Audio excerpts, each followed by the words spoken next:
जे अतिक्रमणाच्या नावावरती जे पोटावर लाथ मारण्याचं काम चालू आहे महानगरपालिकेच्या, त्याच्या विरोधात आज आपण माननीय आयुक्त यांना निवेदन देण्यासाठी आलो होतो।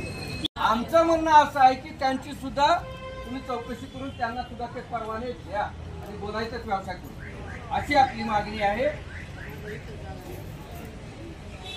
आम्ही हे पण म्हणत नाही महानगरपालिका की हे सगळं फुकट व्हावं, बरोबर आहे?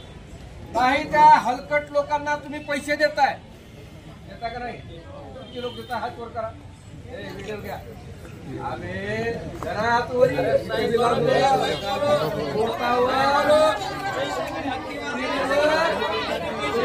लाता भेटलेले तरी इथं लाजून आला तुम्ही, आलं तर जे पैसे तुम्ही ह्या भाटकांच्या पाकिटमध्ये घालायला लागलो, तर हे पैसे त्या भाटकांच्या पाकिटमध्ये न घालता ते पैसे इमाने तुम्हाला महानगरपालिकेच्या महसूलला